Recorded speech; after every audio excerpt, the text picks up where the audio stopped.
Herzlich willkommen zum dritten Teil unseres Session Breakdowns für Songs aus dem neuen Album von Lord of Lost, Judas, was jetzt auch schon draußen ist. Und wir machen passend in gewisser Art und Weise zum Titeltrack, gefühlsmäßig, heute den Session Breakdown. Ich bin Chris, den ihr vermutlich maßgeblich eben kennt als Sänger exakt dieser Kapelle. Ich bin aber nebenher ja auch noch so ein bisschen Tontechniker und Produzent und das maßgeblich ganz häufig immer im Team mit Benny, der fester Teil von Lord of Lost ist, hinter den Kulissen, zusammen mit noch einem ganzen Haufen anderer Jungs. Und Benny hat für Judas bei den Aufnahmen und beim Sounddesign bereits Sachen gemacht, sehr früh und auch beim Songwriting. Hat dann eine Weile pausiert und ist dann quasi mit frischen Ohren am Ende zum Mixstart wieder dazugekommen. Dann hatte ich ein bisschen Zeit, meine Ohren zu entspannen und bin dann am Mixende wieder dazugekommen. Das machen wir ganz häufig so. Wir produzieren ja sehr viel. Auch für andere Künstler, bunt durch den Genrewald hindurch. Und da haben wir immer eine Produktionsaufteilung, wo wir immer versuchen, die Kompetenzen zu bündeln und gegenseitig uns Zeiträume zu schaffen, dass wir jeweils mit frischen Ohren in der Lage sind, aufeinander einzugehen und das Produkt zu verbessern. Und das hat hier auch hervorragend geklappt. Und ja, wir haben in den letzten beiden Songs maßgeblich über Drums und Gitarre und Bass gesprochen, wollen heute ein bisschen mehr auf diese ganzen Instrumente eingehen, die im eher sphärischen Bereich stattfinden, also Orgel, Klavier, Streicher und vor allen Dingen auch auf die Stimme und die Chöre, die wir hier haben. Und wenn ihr den Song nicht kennt, The Gospel of Judas, ihr findet hier unten einen Link, dann hört ihn euch jetzt kurz an. Und wenn ihr interessiert seid an den anderen beiden Episoden, dann schaut einfach nach dem Session Breakdown von Priest und For They Know Not What They Do. Und ich würde vorschlagen, dass wir auch hier erstmal ganz kurz uns die Grundzutaten einmal anschauen, bevor wir dann näher ranzoomen. Zeig doch einfach mal, was wir hier so liegen haben. Wir haben hier auf der linken Bildschirmseite einmal die Übersicht über unser Edit-Bereich, über die Audiospuren, die da so rumliegen.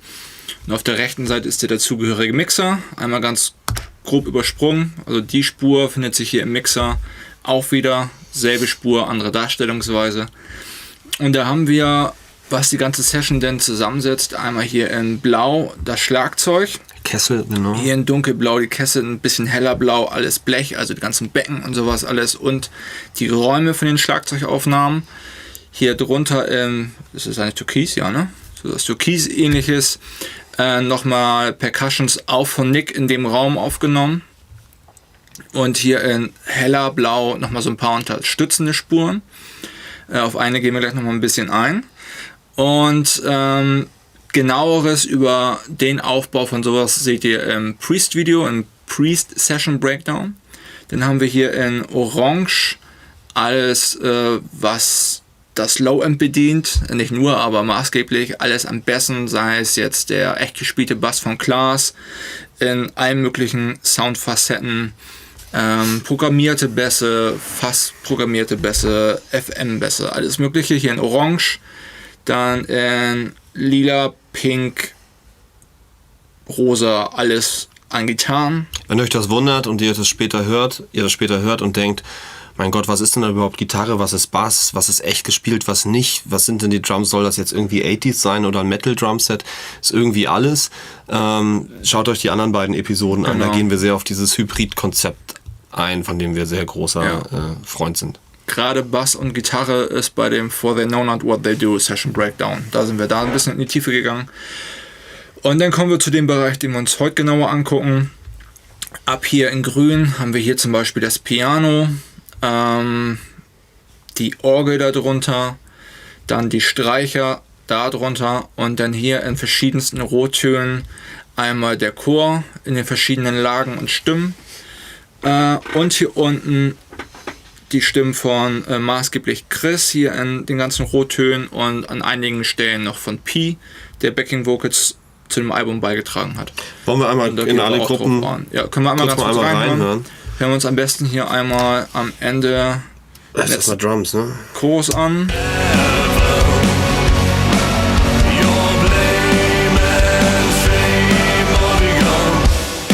Und das ist dann alles, was irgendwie an Drums zusammenspielt.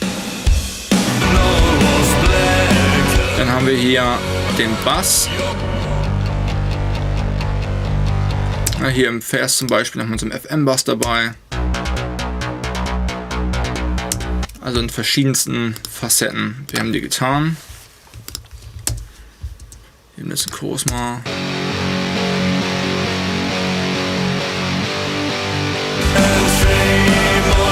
Dann haben wir das Piano, aber da gehen wir gleich nochmal. Mach ruhig mal die ganze Orchestergruppe einmal an, dass wir alles, was grün ist, einmal anmachen. Das wäre das hier. Piano, Strings, Orgel.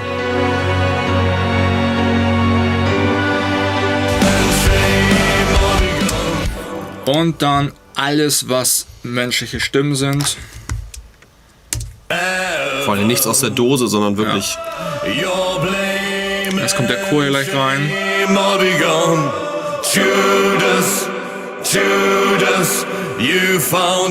Genau, und darauf gehen wir gleich auch nochmal genauer ein. Ich überlege immer noch, wie diese scheiß Farbe heißt. Es klingt so ähnlich wie Oliv oder Oval oder Opal oder dieses komische Grün von den Percussions. Ocker. Nein, nicht Ocker, das ist braun. Wie heißt denn diese? Weißt du, was ich meine? Nee, leider gerade gar nicht. Klingt so ein bisschen wie Öl. Scheiße, ich muss das jetzt googeln. Wenn ihr es wisst, schreibt es in die Kommentare. Ja, echt, ernsthaft. So. Ich wollte noch ganz kurz auf eine Sache eingehen. Dem sehr aufmerksam ist vielleicht nicht entgangen, dass bei den hellblauen Spuren, das sind die elektronischen und zusätzlichen Beats und so, eine Spur Combi Christ heißt. Wir hören einfach mal rein. Dann wisst ihr, warum die Combi Christ Genau, das ist hier im Vers. Das ist die Combi Christ Spur. Und wir machen mal Folgendes. Wir machen jetzt mal wieder den Vers an und die Combi Christ Spur aus. All of these words are your own. Jetzt machen wir sie mal an. You set your story in stone. Können wir mal die Spur, da ist mir noch ein FM-Bass dabei, der auch noch seine Arbeit leistet. Und vielleicht die Bassdrum auch noch mit dazu. Dann der Combi Christ Beat. Jetzt, wie du meinst, die Bassdrum. Schon haben wir eigentlich. Ja. Get your body beat. Können wir eigentlich auch noch die Becken. Da ist Joe Letts noch am Start. Ja, also wie kommt sowas zustande? Irgendwie ganz einfach. Ich kann mich noch daran erinnern, wir haben einen Song geschrieben, Pi und ich waren das. Und wir hatten die Strophe, 4 to the Floor Beat. Irgendwie wir wussten, jetzt soll der Song auf Fulltime. Und dann sagt einer, ey, wir brauchen irgendwie so ein Dunk-Gang, dass ein bisschen so Geschwindigkeit reinkommt. Und dann einfach irgendwie so einen generischen Apple-Loop aus Logic rausgezogen, den irgendwie so ein bisschen mit der Maus zerhackt und ein Verzerrer drauf. Und man sagte, ja, fürs Demo reicht es erstmal. Und dann sich in den Sound verliebt über Wochen und Monate und immer gedacht, naja, den machen wir nochmal ordentlich. Aber eigentlich war es schon ordentlich, weil genau diese Impulsidee, einfach mal kurz sowas hinzuklatschen und es fühlt sich richtig an, ist manchmal die beste. Und ihr habt es vielleicht schon bei den anderen beiden Breakdowns gesehen, es bleibt immer irgendwas aus dem Demo liegen. Teilweise auch Vocals, ne? Teilweise auch Vocals. Einige Vocals hast du aus dem Demo noch. Genau, also es gibt bei einigen Songs, ist komplett, der Song The Death is Just a Kiss Away zum Beispiel, den konnte ich nicht nochmal so singen. Ich habe ihn vielleicht technisch besser gesungen später, aber er klang nicht besser, einfach weil das Gefühl nicht so stimmte. Bestes Beispiel Angels von Robbie Williams, Demo-Vocals behalten. So, jetzt kennt ihr die Elemente und wir wollen jetzt maßgeblich so ein bisschen über die ganzen orchestralen Sachen sprechen. Ja. Und zwar war hier die Idee, großes Klavier, Konzertflügel, geil, haben wir auch in Chameleon Studios, wir haben Steinway im Studio 1, aber der Raum an sich, auch wenn er groß ist, hat er immer noch den Klang eines Aufnahmeraums, nicht aber eines großen Konzertsaals, am besten eines Konzertsaals mit Treppenhaus. Ich habe überlegt, wo gibt es sowas? In meiner alten Schule. Witzigerweise in der Aula, wo auch die Bühne drin steht, auf der ich das erste Mal gesungen habe, so richtig, vor Publikum, damals in der 12. Klasse.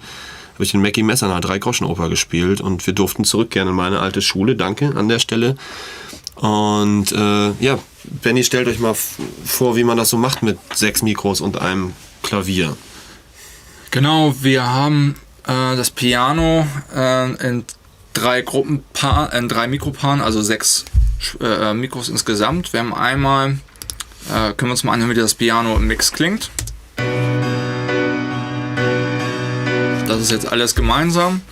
Und wir haben da insgesamt 3 Mikropaare aufgebaut, eins ganz dicht dran, also so nah wie es irgendwie sinnlich machbar ist und auch gut klingt.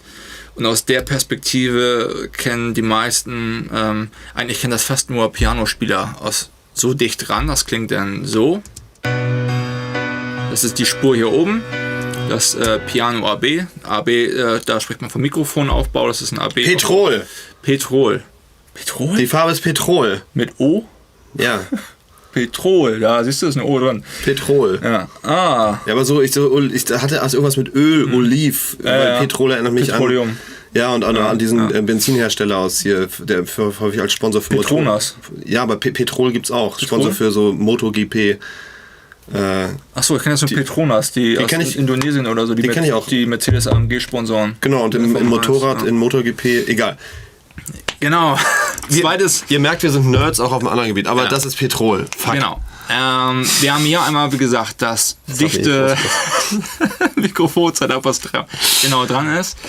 Dann haben wir hier einmal RM, steht für Raum, und P natürlich für Piano. Den ersten Raum, das ist noch in der Schulaula, so 8 bis 10 Meter, glaube ich, entfernt ungefähr. Mit 2 von diesen Mikros auch. Ja, genau. Aber auf Kugel gestellt, ne? Kugel heißt, dass die Mikrofone um sich herum, egal von wo, gleich aufnehmen. Das heißt besonders räumlich. Das ist jetzt die reine Niere, ne? Ja. Das sind die C112B, die haben eine feste Niere, und dann gibt es die C212B, die kannst du umstellen, und die hatten wir für einen Raum. Die standen auf 3-4 Meter Höhe mit einem Groß-AB von 5-6 Metern. An alle Klugscheißer da draußen, ja, das ist nach Mikrofonbuch kein Groß-AB mehr, sorry. Zieh mal den Kittel aus. Ja, okay. Genau, die machen diesen räumlichen Sound. Exakt, da hören wir jetzt auch mal kurz rein. Kannst du mal dazu fahren. Vielleicht zum anderen.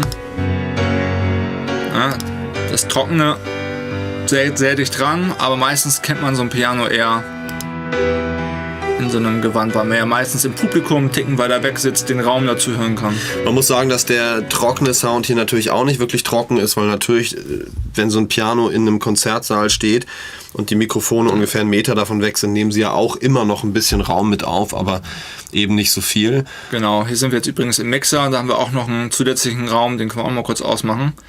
Den sehen wir hier wir haben ja das Piano in der Schulaula aufgenommen, die Orgel in der Kirche, die Streicher in Bulgarien in dem Studio. Und dann haben hier im Mix haben wir dann ein Reverb, der den 3 Instrumentengruppen nochmal einen großen gemeinsamen Raum gibt, um das wieder so als Gesamtkonstrukt zusammenzuschmelzen. Genau, hat aber eher was mit Homogenisierung zu tun, weniger mit dem Nachhall an sich. Der passiert tatsächlich hier bei uns bei der Aufnahme, was so unser großer Wunsch war, eben den Hall gleich mit aufzunehmen. Das ist eine ästhetische Frage noch dann. Du kannst ästhetische Fragen behandeln? Schlecht. Ich auch. Ja. Das ist geil, wir können beide irgendwie nichts, und wenn wir das kombinieren, können wir noch weniger. Das ist cool. Gemeinsam sind wir unausstehlich. Dann haben wir noch ein drittes Stereopaar, und das stand außerhalb der Aula im Treppenhaus der Schule. Genau, stellt euch vor, ich bin die Aula, ja? Hier ist die Wand, große Wand, und hier sind 2 Türen. Aus beiden Türen geht's raus in ein großes Treppenhaus. Und dann haben wir quasi hinter dieser Wand hier die Mikrofone aufgebaut, Stereo und 2 Richtungen zeigend. Das heißt, der Sound quillt hier raus und wird hier aufgenommen. Reiner Diffusschall. Diffusschall heißt, man hat keinen Direktschallanteil mehr. Das heißt, diese Mikrofone sehen auch den Flügel dementsprechend nicht. Und das war richtig Rock'n'Roll, 2 Schuhe SM57, weil alle anderen Mikrofone wären zu empfindlich gewesen, weil Verkehrslärm und Rauschen und keine Ahnung. Uhren in der Schule, die wir abhängen mussten, überall, die getickert haben.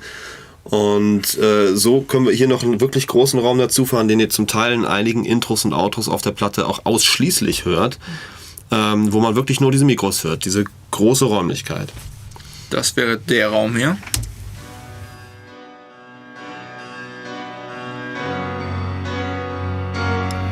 Das ist dann wirklich weit weg, und wenn wir den jetzt mal, das ist jetzt zu laut, aber wenn wir den jetzt mal kurz dazu fahren, die beiden anderen, also das Direktsignal, das erste Raumpaar, und dann machen wir danach das zweite Raumpaar an.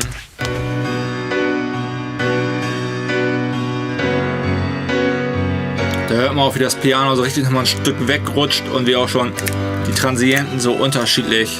Man sieht ja auch richtig, wie das Signal erst am direkten Mikro dran ist. Genau, Benjamin, wir haben ja schon in der der Folge 2 geklärt, dass Schallgeschwindigkeit nicht unendlich ist. Und deshalb kommt das Hallsignal auch ein bisschen später, ein bisschen träge.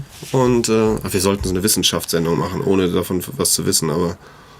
Das wäre doch mal ganz witzig. Über Sachen, also quasi so wie jeder heutzutage. Keine Ahnung davon, aber ich möchte meine Meinung raushauen. Wir sollten das machen, was alle anderen machen, und zwar bei Filmen. Ja. Heißt das nicht YouTuber? Ja, dann müssen wir aber nach Dubai auswandern. Langes Thema, anderes Thema. Zurück. Dann haben wir als nächstes hier die Orgel. Und wo die aufgenommen wurde, kannst du gerne noch mal was zu sagen. Ja, in einer Kirche, und zwar nicht in irgendeiner Kirche, sondern in der Kirche, in der wir auch das Till Death Us Do Part Video gedreht haben. Und wir haben uns halt überlegt, naja, eine Kirchenorgel, die kann man nun auch irgendwie auch aus der Dose holen. Gibt 1000 Softwareinstrumente dafür, Keyboards würden jetzt viele vielleicht sagen. Aber echte Orgel ist schon einfach massiv geiler, und hatten die Chance, das zu machen.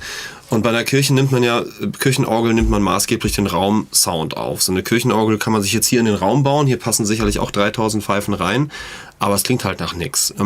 Das heißt, ihr seht hier auch, hier steht zwar A, B, das was immer eigentlich selbe Thema wie oben. Nicht unbedingt heißt, dass es eine Raumaufnahme sein muss, ja. Aber wir haben hier eben einmal etwas näher dran und einmal eben weiter weg, einen Raum. Und selbst die Mikrofone, die näher dran stehen, sind schon sehr diffus, weil ich glaube, die Orgel in der Kirche hat, glaube ich, 4.500 Pfeifen oder so, die sich natürlich alle in einem riesengroßen Regierwerk befinden. Das macht einen unglaublich schönen, großen Klang, wenn man da sitzt und wirklich die Mauern wackeln, weil so eine Orgel geht auch locker mal bis in den Infraschallbereich, den man nur noch im Bauch spürt und nicht mehr hört, ist das schon beeindruckend. Und ja, genau. Kannst du mal zeigen. Klingt zusammen so.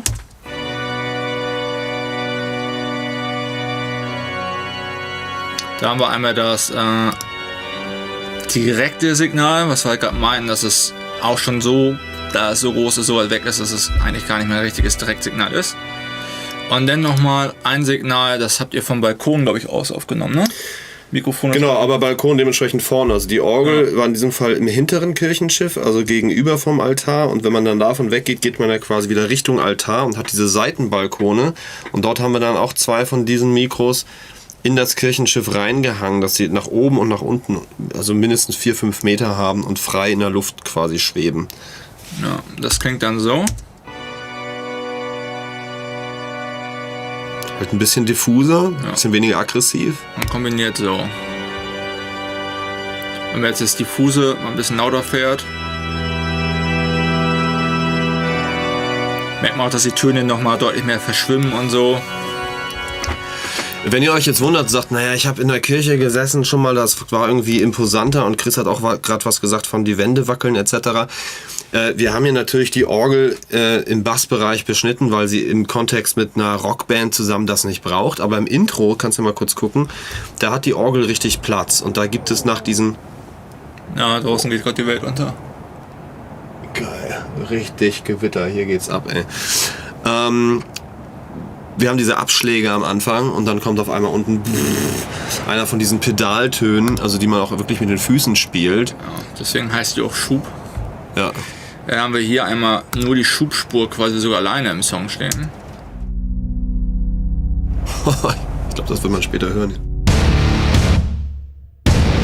Mit der Orgel. You fill this canvas yourself, Judas. Kannst du mal Orgel alleine zeigen mit dem Schub.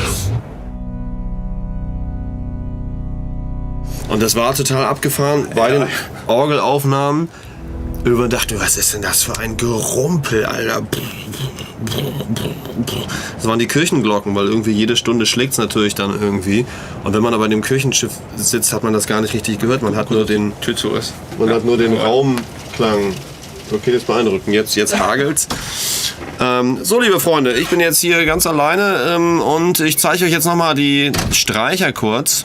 Ist schon zu. Da hatten wir letztes Mal schon in der letzten Folge was, aber hier sind auch schöne Sachen passiert. Wieder unsere Bulgaren. Haben wir eigentlich auch einen Kontrabass in diesem Song oder haben wir hier keinen gebraucht? Nee, haben wir keinen. Nee, keiner drin. Ja. Ja. Dann kommen wir mal zum Chor. Wir haben hier keinen Kirchenchor uns irgendwie mit 100 Leuten geschnappt, sondern Leute, die wir kennen, Musiker aus unserem Umfeld. Das ist zum einen die wunderbare Scarlet Dawn, dann Ronald Zeitler, a.k.a. Major Voice, dann aus unserem Produktionsteam, auch mit dem wir auch viele Songs schreiben, auch für Judas, Corvin Bahn und Benjamin Mundigler und Niklas Thurmann. Alles Sängerinnen, die in der Lage sind, mindestens 2 oder auch 3 Stimmen abzudecken. Das heißt, so eine Scarlet Dawn, die kann eben mal easy vom Sopran bis in den Tenor rein und so ein Major Voice kann eben vom Tenor bis in tiefen Bass. Und so geben sie sich hier die Klinke in die Hand. Und was ihr hier seht, ist jede von diesen Spuren, C steht für Chor und habt eben Sopran, Alt, hier ein paar Tenöre, Baritone, richtiger Bass ist hier gar nicht dabei. Ist es nun mal einfach so, dass jede von diesen Spuren bereits ein Submix ist aus diversen Stimmen. Das heißt, die Sopranspur ist bereits 20, 30 Spuren. Das heißt, jeder von diesen Sängern wurde mehrfach hintereinander im Studio aufgenommen und hat sich selber zu so einem Chor an seiner eigenen Stimme gestackt. Und das haben wir 5 Tage am Stück gemacht. 5 Tage, 5 Sänger. Genau, lass mal reinhören. Können wir uns die Stelle eben mal angucken. Das ist folgende.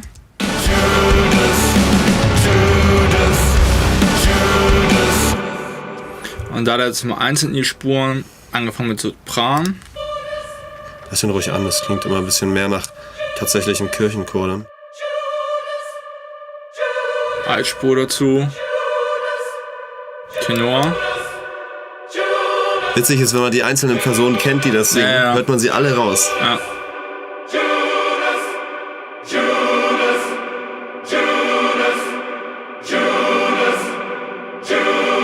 Und im Kontext. Ja.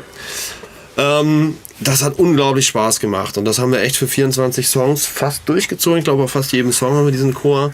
Ja. Und das ist nochmal eine ganz andere Nummer, wenn auf einmal so ein Chor dann auch Worte singen kann und man nicht nur irgendwo auf eine Keyboard-Tastatur drückt und es macht mit einem Sound, den irgendwie alle sich kaufen können.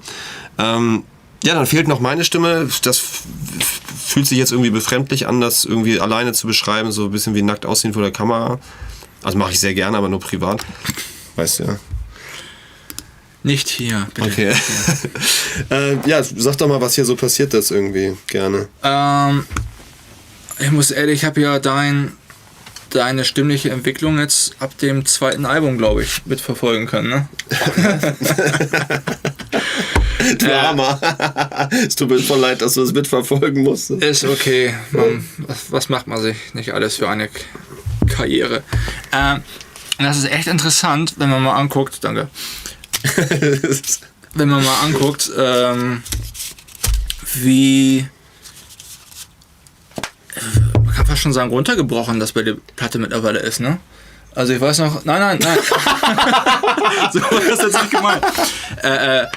Wie es konzentriert aufs Wesentliche. Das ist, glaube ich, schön ausgedrückt bei der Platte.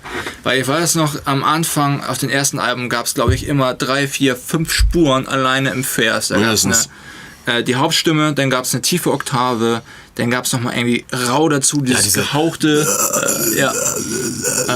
dann wahrscheinlich nochmal eine doppelte Spur und dann vielleicht nochmal einzelne Worte von links und rechts, nochmal, damit es breiter wird. Und wisst ihr warum? Weil ich nicht meine Stimme akzeptieren konnte, wie sie ist. Und ich dachte, ich muss immer noch mehr machen, damit irgendwie ich sie selber geil finden kann. Und das Selbstvertrauen habe. Das ist wie zu viel Instagram-Filter. 1000 Stück. So. Ja, stimmt, kann man so sagen. Und eigentlich muss ich sagen, je weniger Spuren die Songs hatten und die von Album zu Album sind die roten Spuren, mittlerweile passt es ja wirklich in ein Fenster rein. Ich weiß noch, den ersten Alben musste ich halt scrollen durch die Vocalspuren durch. Ich habe zum ersten Mal tatsächlich, also in Strophen gibt es bis auf wenige Ausnahmen wirklich gar keine Doppelung. Es gibt einfach nur eine Stimme, fertig. Ist sicher auch eine Geschmackssache, aber ich finde es so viel besser so. Man kann dem so viel besser, es ist einfach purer. Ich muss aber auch, wenn das Wort da passt, aber... Ich muss aber auch mal sagen, ich singe inzwischen auch, das kann ich auch objektiv betrachten, ein bisschen weniger scheiße als damals. Also es war damals auch voll okay, finde ich so, aber ich kann jetzt ganz anders Sachen abliefern, wo ich schneller sage, das ist okay. Das kann man rausbringen. Früher habe ich 100 Takes gebraucht, bis ich irgendwie zufrieden war. Und zu Recht. Durch mehr Kontrolle? Nee, einfach Übung. Ja, also du hast quasi mehr Kontrolle jetzt über deine Stimme. Ich denke... Und bist deswegen schneller bei dem, was du eigentlich brauchst. Vielleicht bin ich auch vollkommen verblendet und habe einfach, keine Ahnung, bin einfach schneller zufrieden, kann ja auch sein. Nee. Aber ich glaube, ich bin einfach auch, also sagen wir mal so, jetzt ist fast jeder Schuss ein Treffer so und dann kann ich auch einfach sagen, passt. Und früher war halt einfach 100 Schuss ein Treffer und dann musst du den halt raussuchen. Ne? Ja, aber zusammengebaut aus 8 verschiedenen Ja, genau. Bereichen. Also so, und das ist jetzt ja, ich meine, wir haben mit dem Vers ja wirklich nur... Komm, wir zeigen Leuten mal ohne Reverb und alles arschtrocken. Das, was man eigentlich ungern macht. Ja. You fill this canvas yourself. Das ist jetzt die ganz trockene... Genau, und der Reverb, der ist jetzt dazu da, um die Stimme in diesen gerade von Orgel, Klavier etc. kreierten Raum zu bringen. Und das ist natürlich dann eine Meisterarbeit von Benny, dafür zu sorgen, dass durch dieses hier zwangsweise künstliches Reverb, sonst hätte ich in der Kirche einsingen müssen, was den Mix unkontrolliert macht, das so zu schaffen, dass das sich wiederum anhört wie, ja, hier haben Menschen zusammen musiziert in einer großen Kirche zum Beispiel. Genau, du kannst aber kurz ohne Reverb im Kontext hören. You fill this canvas yourself. Da hört man, die Stimme hat nichts mehr mit dem Rest der Instrumente zu tun, schwebt irgendwie so über der Musik. Ja, ich finde, man kann sogar... Das kommt so dicht ran, ne? Die springt aus den Lautsprechern raus. Fällt vorne raus, wie man so sagt. Genau. Ja. Und wenn man jetzt mit Reverb das Ganze hört... You fill this canvas yourself. Und dann mit dem Delay nochmal dazu. You fill this canvas yourself. So, und jetzt zeige ich mal kurz eine Sache, was wir mit Absicht gemacht haben. Die Judas, die da kommen, die von mir gesungen sind, und Pi, die sind mit Absicht, das soll jetzt größer klingen, sind mit Absicht furztrocken, damit die so unangenehm so vorne stehen. Das heißt, du hast immer meine Stimme schön eingebettet und dann so Judas und dann singst du wieder in den Mix rein. Genau, das sind die hier. Judas. Lass mal meine mit dazu an, dann hörst du, wie die zusammenarbeiten. Canvas yourself. Judas. You das ist jetzt was Klaustrophobisches kurz. Jetzt, Weil die Pause ist, sie sind einfach weg. Ja? use your name. You ich glaube, ich habe sogar die Drums dafür extra trocken gelassen. Damit halt dieses Ja, oder ganz die trockene, Heilräume abgeschnitten oder sowas. ja, Ne? kann man ja mit viel arbeiten.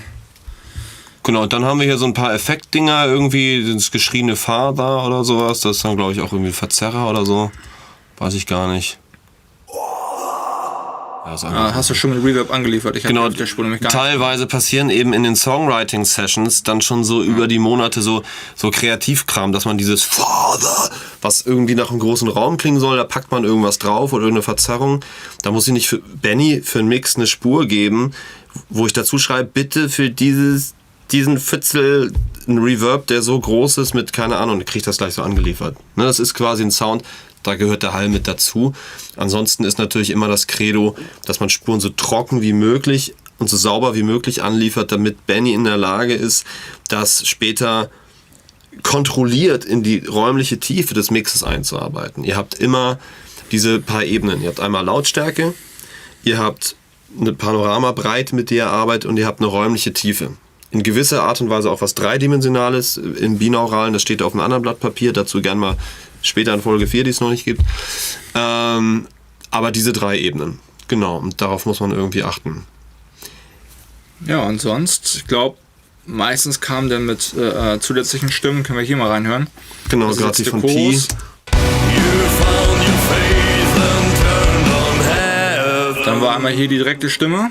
Your blade. Dann eine Doppelung, die Stereo verbreitert oder links-rechts gesungen ist für ein bisschen Größe. Die klingt dann so. You found your faith Die ist auch ein bisschen rauer gesungen. and on heaven. Und um das zu unterstützen, habe ich die auch, sieht man jetzt hier nicht, weil es gefreezed ist, aber auch nochmal sehr platt komprimiert. Das fängt auch schon mit an zu zehren. Also eigentlich ist das rein technisch voll drüber und Da falsch. kommen noch diese Oh von Pi rein und dann die Judas-Antworten im Chor. Das heißt, man hat eigentlich diese 3 Ebenen. Hauptstimme, das ist Pi, ne? Genau, man hat hier 3 Ebenen. Hauptstimme, dann dieses Stadion-Element, nenne ich es mal, und dann den klassischen Chor. Your blame and shame are begun. Judas, Judas, you found your faith when all was black. Und im Vers eigentlich dasselbe Spiel, ne? Genau. Nur ohne Stadion. Ich glaube, im zweiten Vers ist der Kirchenchor mit da, genau. Hier, Kannst du mal. ja. Da haben wir hier einmal die direkten Spuren. You write the music. Halt die ganz trockenen, ne? Zusammen mit dem Chor. Judas, Judas. When Aber will der Chor hat wiederum. Der Chor hat Reverb, genau. aber nicht, bei weitem nicht so laut sind wie hier, wie im Chorus. Lass Den uns auch noch mal so abschließen mit bisschen einer dichter ganz dran. doll nerdigen Sache, die sich vielleicht der eine oder andere gefragt hat beim Durchscrollen. Lass uns mal unten auf den Mixbus gehen und auf die Automation, die du gemacht hast, weil für die Tontechniker hier mag das vielleicht interessant sein. Die anderen können wahrscheinlich schon abschalten. Ja, tschüss, bis dann. Ja, du meinst die Automationskurve Ja, hier. genau. Da habe ich erzähl doch mal, Benjamin. Da habe ich hier von dem Kompressor, der auf der Summe drauf sitzt, Was übrigens witzigerweise, sorry, ein analoger Kompressor ist, der aber automatisierbar ist und als Plugin man sich anzeigen lassen kann. kann ich nur empfehlen. Den für seht alle ihr jetzt hier Nerds da nicht. draußen. Hier unten ist ein analoges Mixrack mit ganz viel Scheiß, wo das durchgeht gerade, was ihr hört. Was ganz viel wirklich Drähte sind, wo was durchfließt, aber kontrollierbar. Genau, und jetzt, analoges Equipment. Und was wir hier aus dem Plugin steuern können, ist jetzt wirklich nerdig.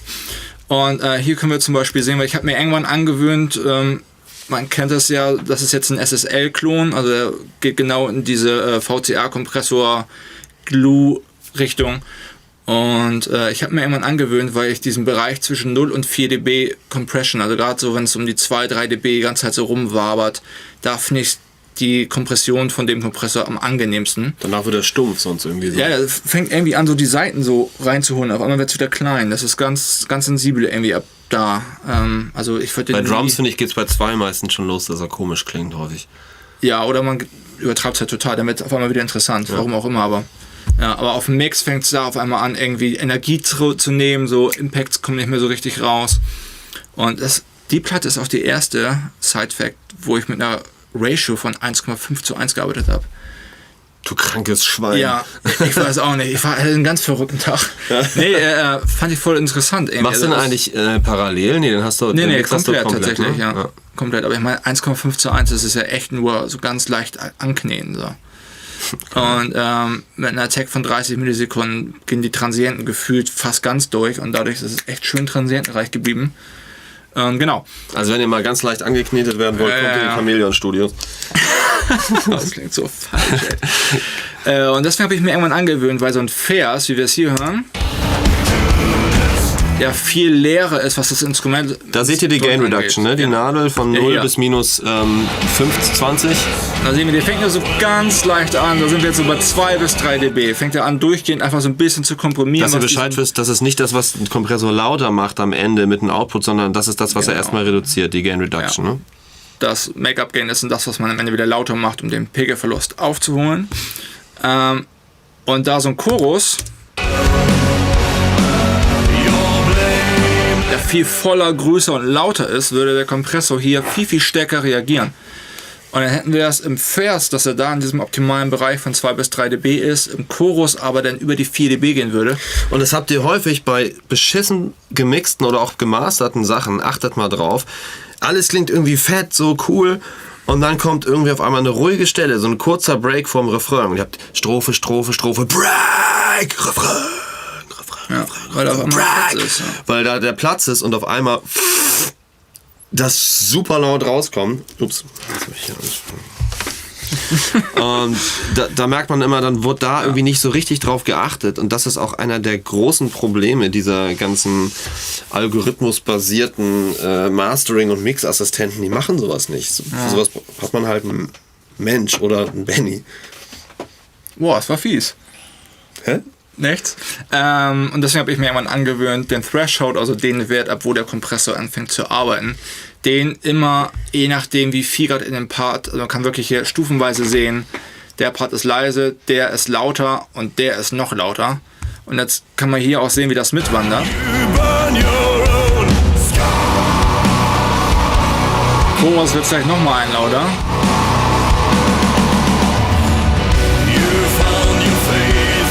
Dadurch bleibt die Nadel immer so im 2 bis 3 dB Bereich. Und ja, habe ich mir irgendwann angewöhnt und beibehalten. Und ich war sehr happy, als es irgendwann diesen analogen Kompressor gab, bei dem ich das auch machen kann. Das ist ein großer Teil meiner Arbeitsweise. Das ist echt geil. Und damit sind wir auch am Ende von dem dritten Session Breakdown. Wenn euch das gefallen hat, dann lasst es einfach unkommentiert. Wenn ihr es hasst, dann ballert die Timeline voll. Und vielen, vielen Dank. Und wir sehen uns bald vielleicht dann nochmal wieder und machen das für noch ein paar weitere Songs. Vielen Dank. Ciao. Ciao.